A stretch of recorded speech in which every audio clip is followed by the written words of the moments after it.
I know I've been talking a lot about Frieza's childhood through Dragon Ball Unguarded on this channel, but we are going the complete opposite and talk about his fatherhood, because look at this panel, this face, this reaction.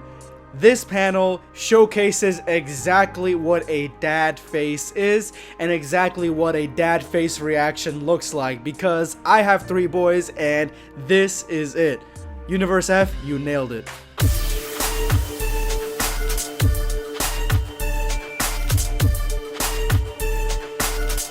Know your place, worm. Prepare yourself. Damn Saiyan.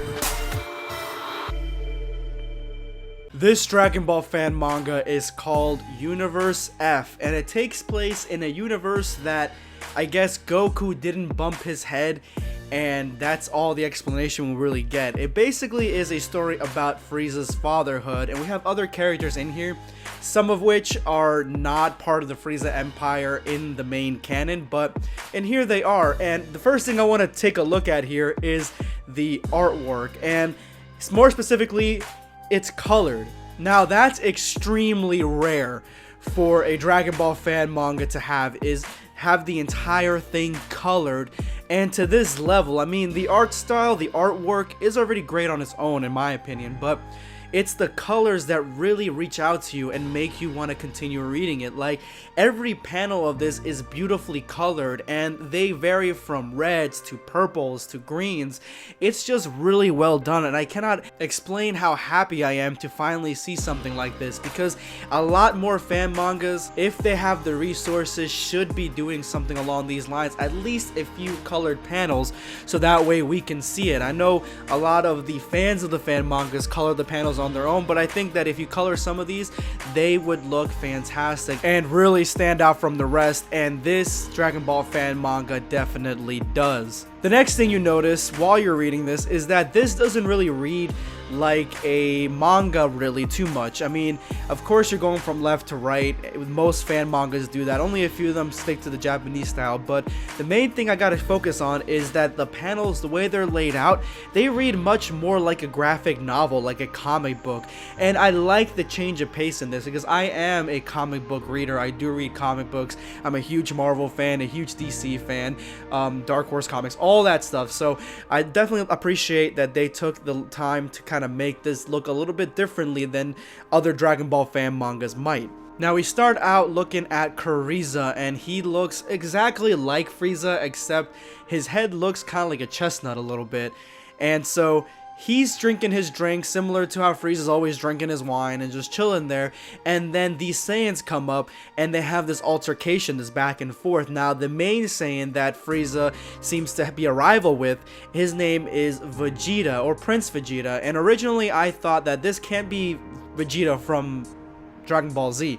This has to be his father. This story has to take place in the past, but later down in the manga you realize that this is not the case at all. So I really don't know who this character is, but his name is Prince Vegeta, and he's upset that Kuriza has been intentionally blacklisting him from certain planets and taking the jobs for those planets first. And it seems like in the Frieza Empire, at least when it comes to the army, what planets or what type of planets you're allowed to conquer is a big deal, and it seems like it's a big deal for these two. So this leads to some back and forth and the altercation, which is the majority of this manga chapter. And I'll be honest, when I'm reading this, the entire fight, it seems like something you see like in the beginning of a movie, like the way a movie would start. It definitely seems that way, where you kind of get to know the two main characters, the rivals, and then they fight each other and they destroy the entire city on this planet, which I'm assuming is Frieza's home base, because we do end up seeing the majority of the characters that we know from Frieza's empire. Another thing to note is that a lot of the fight choreography between these two characters is very reminiscent of some Dragon Ball Z panels that we've seen before. Now, I'm not going to get into the whole tracing debate, because I'm not here to do that. I'm here to appreciate what we have in front of us, and it looks like more, because the art style is so different, that it's more of a homage to certain scenes in Dragon Ball, giving you that Dragon Ball feel to it, and I appreciated it. I don't mind it too much when it comes to this Dragon Ball fan manga. Now, at this point throughout the fight, Frieza's fully aware that these two are fighting each other, and he seems to be letting it ride for now. And we cut to the Ginyu Force, who are taking bets to see which character is going to win. And I like this. Honestly, I wouldn't mind seeing a Dragon Ball fan manga that focused specifically on the Ginyu Force and their exploits, because in this, they seem like they're a really tight-knit, close group, and it seems like they're a lot about fun and a lot about having fun. And I got that sense heavily from the Namek arc, and I think that it kind of blends really well here, so I wouldn't mind seeing them. And I'm hoping that the new Dragon Ball Super Broly movie ends up putting some emphasis on their comedic relationship, even for a little bit. Kuriza throws a large energy ball at Prince Vegeta, and he swats it away to Kuriza's surprise, but the ball goes flying right into the tower where Frieza was watching the fight. And so Kuriza knows this, and you can see the first inklings on his face that, oh shit, dad's gonna be upset.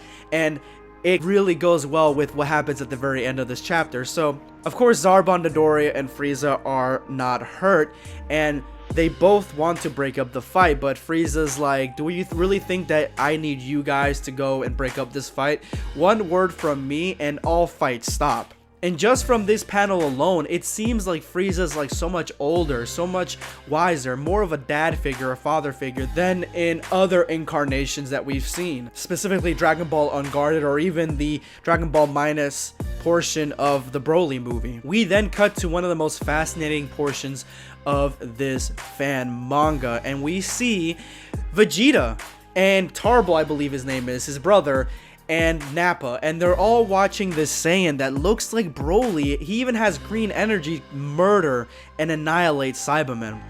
And Nappa's trying to get, I'm assuming is his grandson. That's what I took from this. That is his grandson. He's trying to get his grandson to get better planets to conquer, and everybody else thinks that he is a low-class warrior, that he doesn't have what it takes to destroy certain planets. And Nappa is going to Vegeta to try to get him to put in a good word, so that way his grandson goes and destroys these planets.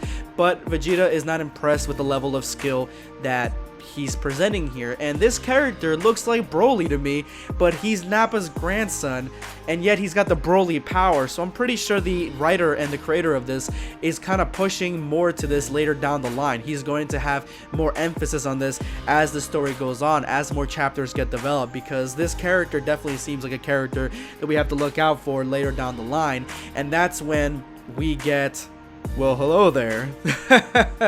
Okay, no, let's go back to the story. Alright, so Kuriza and Vegeta smash through this control room, and their fight continues. Now, I don't know what the relationship is between Vegeta and, I guess, this Prince Vegeta. I'm assuming this is either his son or his grandson. I think that Vegeta, since he's got the red cape, he's got a scar on his eye, he's the king of the Saiyans. Maybe the Saiyans are still alive.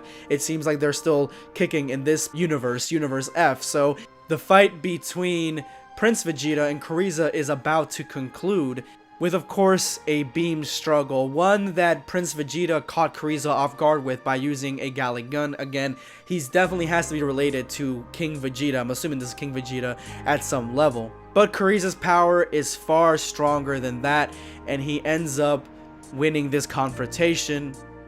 And at the end, Prince Vegeta's upset because he used all his power. He went all out throughout this fight.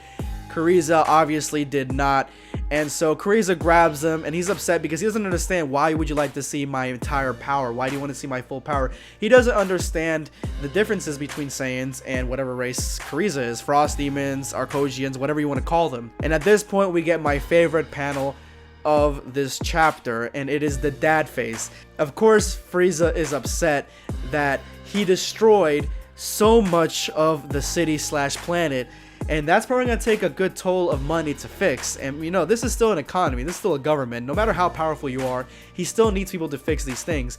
And so he's upset. He comes in like, if I caught my boys destroying their room and fighting each other, this is exactly how I would come in. Like, you owe me an explanation, with the dad face. And that's exactly what their faces would look like. Oh shit, it's dad. And so that was a great way to end this chapter. I'm stoked and excited to read the next one. I think there's one more that I see here. I'm hoping there's more that the writer and creator has created somewhere else. I'm going to leave a link to where I found these in the description below if you want to read it for yourselves. But I'm really stoked for this. I love Frieza origin stories, Saiyan origin stories, and this is a great one. Let me know in the comment section below what you thought of this. This is going to be BlackScape signing off. Take care, guys.